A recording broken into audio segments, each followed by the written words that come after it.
With greetings to John for his 60th birthday, we'll start out with Linda Gibson.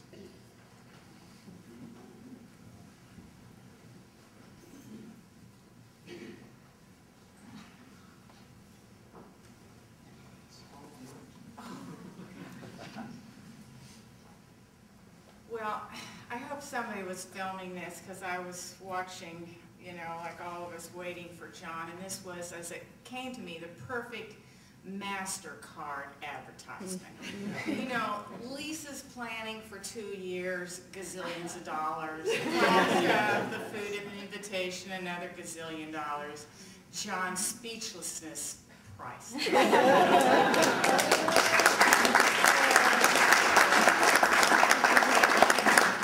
In August, I got an email from Lisa asking me if I would speak at this auspicious event.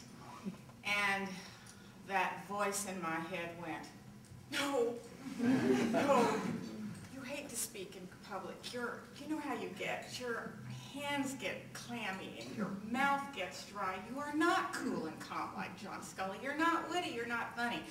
Ignore the email, you forget, she asked.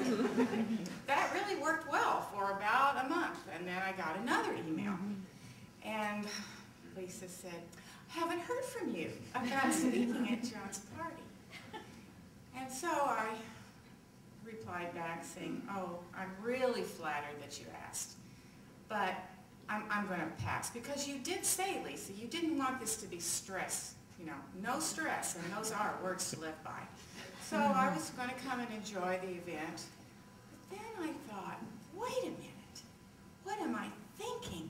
To pass up this golden opportunity to wish you a 60th birthday, a roast, a toast to you.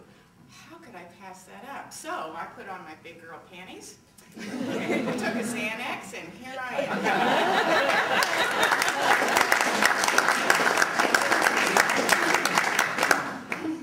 am. Most of us have our unique stories on how we met John if we aren't family members.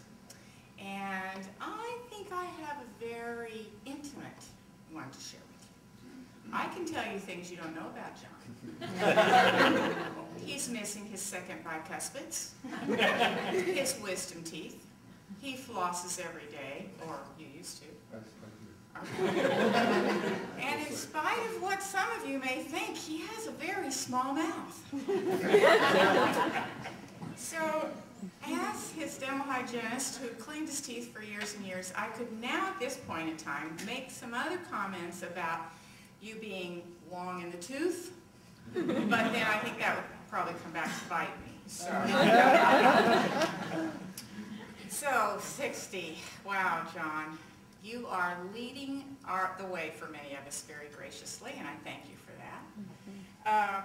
Along with some of the other people who were born in your year, Yusuf Islam, a.k.a. Cat Stevens, Olivia Newton-John, Al Gore, Jerry, Leave It to Beaver Mathers, James Taylor, and Bernadette Peters. And you all get to live 60s again. As I was ruminating about what I might say, my children reminded me, Sarah especially, said, you know, people like to hear funny stories, Mom. So I thought, okay, funny stories. Well, there are a lot of funny stories. But I do want to share one with you because this was such a quintessential John Scully moment. And it was probably in the 70s. We had gone to dinner on a Wednesday night. I remember it was a Wednesday night because at the end of the Four Winds, there were coupons for Wednesday night, and John is the prince of coupons. So if you bought one meal, you got the second one free. So we are down at the end of the Four Winds on a Wednesday night having a meal, and there was a young girl, you know, high school age, who was trying to light tapered candles on a buffet table that was just like 2 steps down from us. Do you remember this? She was struggling. She couldn't get them lit. John leans over, very calmly says, I bet you only work on weekends.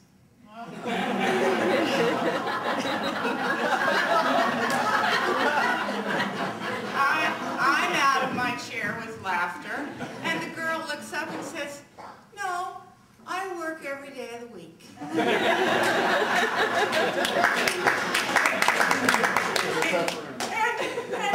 were the only ones there. And John says, "I've got to stop playing these small joints." Well, then I thought maybe I should,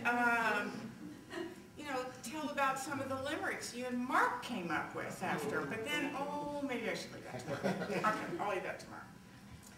So, in addition to John's stellar wit and humor, he has many other qualities which I know many of you are familiar with. He was the first person I ever met that knew how to juggle. How could you not love somebody that knew how to juggle? And he's an excellent woodworker. When my son Matt was born, some 27 years ago, he built him a wooden rocking horse that is still a treasure. Sarah wanted me to remind you that she's always wanted a pony, and she's very patient. John's a great cook. He introduced me to brown rice in the 70s. I'm from Poseyville. We didn't have brown rice there. Corn and watermelon, but not brown rice. And then there's his command of the English language, his flair for creative writing, combined with humor that has given us the quote du jour. His vehicle for information, satire, and current events. And if the quote is offline, I am off-center. It's appropriate that Lisa has planned this event for Thanksgiving weekend, because as I think over all the things that I am thankful for, John's friendship for over 30 years is at the top of the list. And herein lies another one of John's wonderful attributes. He knows how to be a friend. To quote an anonymous wise person, a friend is someone who understands your past, believes in your future, and accepts you just the way you are. That's John. He always remembers birthdays, takes you out for martinis when you're having a rough patch, and takes you out for martinis to celebrate accomplishments.